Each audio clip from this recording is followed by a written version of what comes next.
चार पांच बहुत बड़ी खबरें इस वक्त सामने आ चुकी हैं। एक जानिब तो पूरी कौम और वकला को इमरान खान ने सड़कों पर लाने का ऐलान कर दिया है, वहीं दूसरी जानिब चीफ जस्टिस ने जुम्मे के बाद जो समात का आगाज हुआ है उसमें तबाही फेर के रख दी है और बाज़ाब्ता तौर पर आज चीफ जस्टिस ने दिखा दिया है कि डट के कैसे खड़े होते हैं। इसके साथ ही साथ एंकर इमरान रियाज ने एक हौलनाक खबर से आगाह किया है और चीफ जस्टिस के खिलाफ अब एक बहुत बड़ा महाज खुलने जा रहा है। बिस्मिल्लाहिर्रहमानिर्रहीम, अस्सलाम वालेकुम नाज़रीन कराम, मैं हूं मखदूम शहाबुद्दीन और आप देख रहे हैं मेरा फेसबुक और यूट्यूब चैनल। उम्मीद करता हूं आप सब लोग बखैर वाफियत होंगे और जहां भी होंगे अपने अहले खाना समेत खुश भी होंगे और महफूज भी। नाज़रीन कराम, बहुत ज्यादा डेवलपमेंट्स हैं। अब से कुछ देर पहले मैं सुप्रीम कोर्ट ऑफ पाकिस्तान में था। जुम्मे के बाद हमने वहां पे सारी समात देखी, सारे मामलात देखे और अब मैंने वो आपके सामने रखने हैं। और इस वक्त खुली जंग का आगाज तो हुकूमत कर चुकी है। चीफ जस्टिस आज काफी जज्बाती भी हुए। आवाज जो है वो यूं लग रहा था कि ऑनरेबल चीफ जस्टिस की भर आई है और चीफ जस्टिस ने आज जो बातें की हैं ये पाकिस्तान की 75 साल तारीख में बड़े अहम रिमार्क्स हैं। ये सुनहरी अल्फाज में लिखे जाएंगे जब जब कॉन्स्टिट्यूशनल सुपरमेसी की बात आएगी। और चीफ जस्टिस ऑफ पाकिस्तान इस वक्त डट चुके हैं। चीफ जस्टिस ने जो आज तबाहियां और आज ये जो इलेक्शन से फरार की कोशिश करने वाले हैं उन पर एक और बम फटा है, वो भी मैं आपको बताऊंगा। मजीद जज साहिबान जो इस 3 रुकनी बेंच में हैं उन्होंने क्या रिमार्क्स दिए हैं वो डेवलपमेंट्स भी आपके सामने रखते हैं और इस वक्त ओवरऑल सिनेरियो क्या बन चुका है और इस सब के अंदर अब होने क्या जा रहा है। खान साहब ने बड़ी अनाउंसमेंट क्या किया और अब चीफ जस्टिस के लिए कौन सा बड़ा खतरा है, ये सब कुछ जल्दी जल्दी पहले मैं आपको यह बता दूं कि इस वक्त जो हुकूमत है, विफाकी हुकूमत, वो खुलकर चीफ जस्टिस पाकिस्तान के खिलाफ सामने आ चुकी है। खुलकर इन्होंने चीफ जस्टिस पर वार कर दिया है। वजीर इत्तलात मरियम औरंगजेब ने सुप्रीम कोर्ट के बाहर एक अपेरेंटली बहुत दबंग किस्म की तकरीर की है, प्रेस कॉन्फ्रेंस की है और 3 रुकनी बेंच का फैसला जो है वो हुकूमत कह रही है हम नहीं मानेंगे क्योंकि हम बदमाश हैं। अब चीफ जस्टिस ने जब यह समात का आगाज किया, चीफ जस्टिस डट चुका है। 5 रुकनी बेंच, एक जज साहब गए, चीफ जस्टिस ने कहा कोई नया बेंच नहीं बनेगा, यही 4 जज सुनेंगे फैसला। आज एक जज साहब और निकल गए एज एक्सपेक्टेड, इसमें कोई दूसरी राय नहीं थी। उसके बाद आप देख लें चीफ जस्टिस ने कहा 3 ही फैसला सुनेंगे और 3 ही समाअत करेंगे और उसके साथ जस्टिस काजी फाइज ईसा ने जो 1.5 इंच की मस्जिद बनाने की कोशिश की और एक सीनियर मोस्ट जज ने ऑनरेबल चीफ जस्टिस को समाअत से रोक दिया कि 184(3) के तहत जो समाअत है, 2 जजेस का फैसला मुकद्दम और 5 का जो फैसला है वो ऑलरेडी मौजूद है, ऐसा कैसे हो सकता है, उस पर भी सर्कुलर जारी कर दिया। यानी चीफ जस्टिस बहुत क्लियर है। रात पूरी ब्लैकमेलिंग चलती रही है, रात पूरी हुकूमत की तरफ से चीफ जस्टिस को पैगाम भेजा गया है, you just have 2 options, either full court और आइदर रिजाइन। लेकिन who the hell are you, आप होते कौन है चीफ जस्टिस को ऑप्शन देने वाले? कोई इस मुल्क में, पाकिस्तान के चीफ जस्टिस, क्या किसी भी मुल्क में किसी चीफ जस्टिस को कोई गवर्नमेंट कैसे डिक्टेट कर सकती है? ये तो रेड लाइन है। खुदा का खौफ करें, कॉन्स्टिट्यूशन के साथ ये खिलवाड़ ना करें। अब चीफ जस्टिस जब आज आए अदालत में जुम्मे के बाद, उस वक्त माहौल बना है और माहौल सही गर्म हुआ है और चीफ जस्टिस ने कहा कल तक जो जेलों में थे वो आज असम्बलियों में तकरीरें कर रहे हैं और आज असम्बलियों के अंदर जो कुछ हो रहा है, चीफ जस्टिस ने कहा कि कुछ इख्तलाफात सामने आए हैं, हमारा एक दूसरे से बहुत करीबी ताल्लुक है, 2 जजेस ने बेंच में बैठने से माजरत की है, कुछ सियासी मामलात की वजह से इख्तलाफात आए, यानी because of few political reasons हमारे दरमियान जो इख्तलाफात हैं वो आए हैं। मीडिया और प्रेस कॉन्फ्रेंसेस ने जलती पर तेल का काम किया। अब ये चीज चीफ जस्टिस ने वाजे की है और इस सब के अंदर चीफ जस्टिस ने कहा कि अगर मामला सिर्फ और सिर्फ ये होता ना कि बाहर मेरी इमेज का क्या मसला है, बाहर लोग क्या बातें कर रहे हैं, मामला अगर हमारी बैरूनी इमेज का होता तो हमारी जिंदगी बहुत आसान होती। मीडिया वाले भी बाज़ औक़ात गलत बात कर देते हैं, अदालत हमेशा तहम्मुल का मुजाहिरा करती है। और एक और बड़ी आम चीज चीफ जस्टिस ने कही है कि मैं समाअत के बाद कुछ अहम मुलाकातें करूंगा और तवक्को है कि पीर का सूरज जो है वो अच्छी नवीद लेकर तलू होगा। और इस सब के अंदर मैं आपको यह बता दूं कि जस्टिस उमर अता बंदयाल जो हैं उन्होंने कहा कि हम जवाब नहीं दे सकते तो ये मत समझें कि हमें अफसोस नहीं होता, आइन और कानून के मुताबिक हमने अपनी जिम्मेदारियां अदा की हैं। बार एसोसिएशन ने माजी में जस्टिस इकबाल हमीद पर एतराज उठाए, जस्टिस इकबाल हमीद ने एतराज पर इस्तीफा दे दिया। ये सारी बातें हुई आज। अटॉर्नी जनरल ने अपने दलाइल जल्द मुकम्मल करें, ये चीफ जस्टिस उमर अता बंदयाल ने उन्हें बात कही। अच्छा, इस सब के अंदर मैं आपको यह बता दूं कि चीफ जस्टिस ने कहा कि हर सूरत में इलेक्शन तो कराने हैं। अब यह तो नहीं है ना कि आप मुल्क के अंदर डेमोक्रेसी के बजाय आप यहां पे आप कुछ ऐसा टोटलिटेरियन रिजीम बना दें पाकिस्तान को, टोटलिटेरियनिज्म ले आए आप इधर, आप उसी तरफ जा रहे हैं, आप उसी रास्ते पे हैं। डेमोक्रेसी तो कब की हवा हो चुकी है। तो इस सब के अंदर हर सूरत में इलेक्शन तो कराने हैं, हमें डायलॉग की यकीन दहानी कराई जाए तो हम कुछ वक्त दे सकते हैं। यकीन दहानी नहीं कराई जाती तो अदालत अपनी जिम्मेदारी पूरी करेगी, बड़ा वाज़ेह है। अदालत के पास जो इस वक्त एक जिम्मेदारी अदालत ने तो वो पूरी करनी है।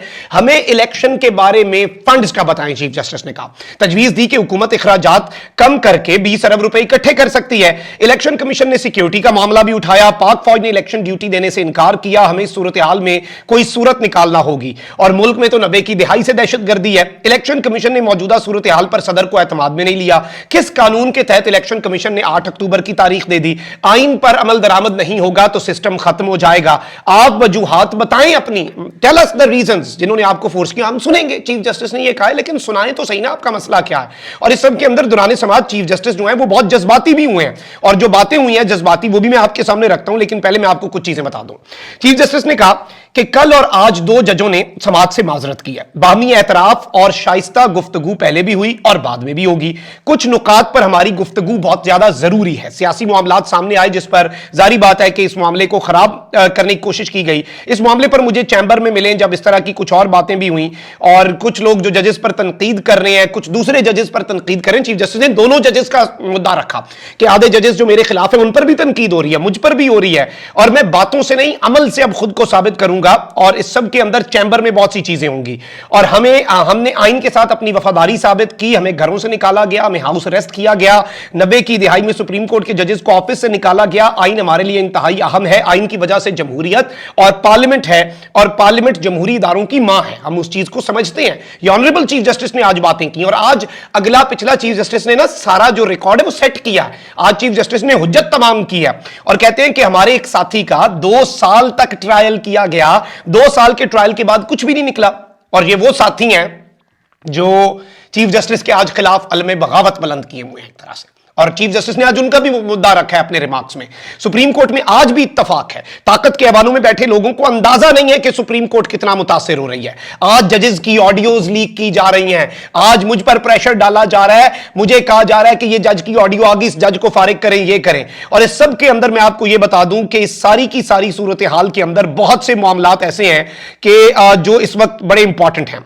और चीफ जस्टिस ने यह बात भी की कि पीटीआई चेयरमैन की जानिब से यकीन दहानी कराने को तैयार है। हुकूमत की जानिब से भी हमें यकीन दहानी कराई जानी चाहिए। मौजूदा हालात में तमाम फरीकैन को डायलॉग के लिए बैठना चाहिए।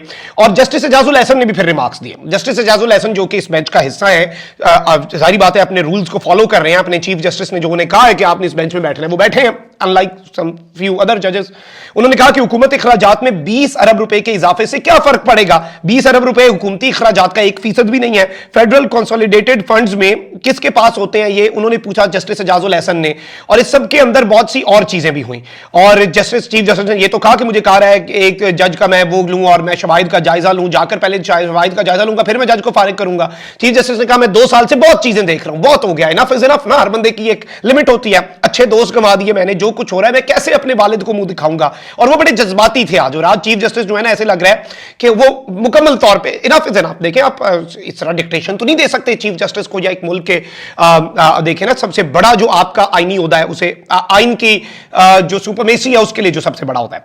और चीफ जस्टिस ने एक और सवाल पूछा कि ये जो खसारा इस वक्त चल रहा है बजट का, क्या ये अक्टूबर में खत्म हो जाएगा? IMF प्रोग्राम मिलने के बाद जरूरी फंड्स मिल जाएंगे। अटॉर्नी जनरल ने कहा आइंदा साल के बजट में आम इंतखाबात का बजट रखा जाएगा, ये अटॉर्नी जनरल ने कहा। अटॉर्नी जनरल ने दलाइल के लिए वक्त मांगा, और इस केस के अंदर फुल कोर्ट बनाने की उन्होंने बात की। अलबत्ता इस सब के अंदर मैं आपको यह बता दूं कि फुल कोर्ट बनाने की जो इस्तदा है वो चीफ जस्टिस ने मुस्तरद कर दी है, और 5 रुकनी बेंच में शामिल जस्टिस अमीनुद्दीन बेंच से अलहदा हो गए। और जाहिर बात है अब 3 जज जो हैं वो इस केस की समाअत जो है वो अब पीर तक मुलतवी हो चुकी है। अब मरियम नवाज ने भी एक ट्वीट किया कि जिसके अपने ब्रादर जजेस उस पर अदम एतमाद कर दें, सवालात उठा देंगे, उसके दिए गए फैसले की ना कोई कानूनी हैसियत होगी ना इखलाकी। चंद सहूलतकारों की जानिब से इंसाफ के ऐवान को तहरीक इंसाफ का ऐवान बनने से रोकना पूरी कौम की जिम्मेदारी है। वन मैन शो तबाही का बाइस बनेगा। मरियम नवाज इन्होंने खुलकर आज चीफ जस्टिस के ऊपर हमला कर दिया। जो आगे पीछे को थोड़ी सी रह गई थी ना इशारे किनारों में बात, आज चीफ जस्टिस ऑफ पाकिस्तान पर खुलकर मरियम नवाज ने हमला कर दिया। और इमरान नियाज ने बड़ी अच्छी इसमें बात लिखते हैं कि बिल्कुल नवाज शरीफ वाली हरकतें बिल्कुल बाप के ऊपर गई हैं, और कहीं से कोई 1% भी आगे पीछे नहीं हुआ मामला। और इस सब के अंदर अब जो उन्होंने खबर दी है वो बड़ी अलार्मिंग है मेरे लिए। सुप्रीम कोर्ट पर इस बार का हमला 90 की दिहाई से ज्यादा खौफनाक होगा। अदलिया में तकसीम की घिनौनी साजिश सिर्फ अवामी गजब से फरार के लिए है। पूरे पाकिस्तान और खसूसन वकला बिरादरी को माफियाज के निशाने पर मौजूद अपने चीफ जस्टिस का साथ देना चाहिए। यानी इस वक्त जो ऑनरेबल सुप्रीम कोर्ट के ऊपर हमला होना है, यह अब तक का सबसे बड़ा हमला होगा। और मैं आपको यह बात करता आया हूं, मैंने पिछले वीलॉग में सुप्रीम कोर्ट के अंदर खड़े होकर यह बात कर दी है कि चीफ जस्टिस ऑफ पाकिस्तान के ऊपर अब जो हमला है, यह हमला इंतहाई खतरनाक होने जा रहा है, क्योंकि फ्रस्ट्रेशन बढ़ रही है। सियासतदानों पर भी तो देखें, जब इनके टारगेट्स नहीं ना अचीव होते, फिर ये पागल हो जाते हैं। जब ये पागल हो जाते हैं, फिर ये उस पागलपन में और गलतियां करते हैं और ये चीजों को मानने से पीछे हट जाते हैं। और यही हुआ है। और ये चीफ जस्टिस के ऊपर अब खुलकर हमला करेंगे। और अब मुझे नहीं पता कि ये 1997 से अगला क्या कर सकते हैं, लेकिन एक चीज जो मैं सेंस कर रहा हूं, जो अभी तक की इनकी हरकतों से पता लग रहा है, वो ये है कि ऑनरेबल चीफ जस्टिस और सुप्रीम कोर्ट पर 90 की दिहाई से ज्यादा खतरनाक। और इमरान रियाज ने भी ये कंफर्म कर दिया खबर।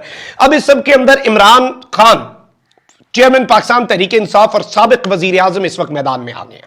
और उन्होंने कहा है कि नून लीग ने जैसे 1997 में नवाज शरीफ के खिलाफ तौहीन अदालत की दरखास्त पर समाअत करने वाले चीफ जस्टिस सज्जाद अली शाह पर हमले के लिए सुप्रीम कोर्ट पर धावा बोला, वैसे ही एक मरतबा फिर यह सुप्रीम कोर्ट और चीफ जस्टिस को धमका रही है, क्योंकि इंतखाबात से खौफजदा है। मैं चाहता हूं कि जरूरत पड़ने पर पूरी कौम आईन, जमहूरियत और कानून की हुक्मरानी के दिफा के लिए सड़कों पर निकलने के लिए तैयार रहे।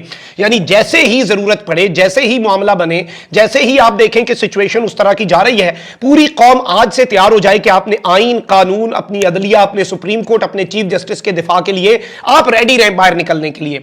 इन तमाम सियासी जमातों से बात करेंगे जो इस साजिश के खिलाफ खड़ी होने को तैयार है। यानी हम सारी सियासी, कल को कोई ये ना कहे पीपल्स पार्टी वाला या कोई एक पार्टी जमात इस्लामी उठ के कि हमें तो पता ही नहीं था, आईन पे इतना बड़ा शब खून मार दिया गया। हम सारी सियासी जमातों के पास जाएंगे ताकि ये कल को सच और झूठ की पहचान भी हो जाए। इमरान खान ने बड़ा मास्टर स्ट्रोक खेला है कि हम सारी सियासी जमातों के पास जाएंगे जो इस साजिश के खिलाफ खड़ी होने को तैयार है। मेरी अपनी वकला बिरादरी से खुसूसी अपील है, क्योंकि अब काला कोट जो है ना, उसके ऊपर बात आ चुकी है। और काला कोट जो है उसके ऊपर 2007 वाली उसे एक मरतबा फिर जो तहरीक है, यूं लग रहा है कि ये चलाने के लिए फोर्स कर रहे हैं। इमरान खान ने भी कहा है कि मेरी वकला बिरादरी से खुसूसी अपील है कि आईने पाकिस्तान और कानून के तहफ्फुज के लिए इसी तरह आगे बढ़कर किरदार अदा करें जैसा उन्होंने 2007 की वकला तहरीक के दौरान किया था। Now this statement is very important, क्योंकि इमरान खान ने एक जानिब अपनी कौम, तमाम सियासी जमातों से डायलॉग के आज सुप्रीम कोर्ट के खिलाफ एक बहुत बड़ी साजिश हो रही है, और इस डायलॉग के साथ साथ वकला बिरादरी जो है उसे आज इमरान खान ने तैयार रहने का कह दिया है कि अब ये सुप्रीम कोर्ट के चीफ जस्टिस के साथ पता नहीं क्या करते हैं, जो सोमवार तक पता नहीं क्या हो जाएगा। चीफ जस्टिस डटे हुए हैं, ये मैं आपको गारंटी दे सकता हूं। वो टस से मस होने के लिए तैयार नहीं है, वो सरेंडर करने के लिए तैयार नहीं है। अपना बहुत ख्याल रखें। अल्लाह निगहबान। पाकिस्तान जिंदाबाद।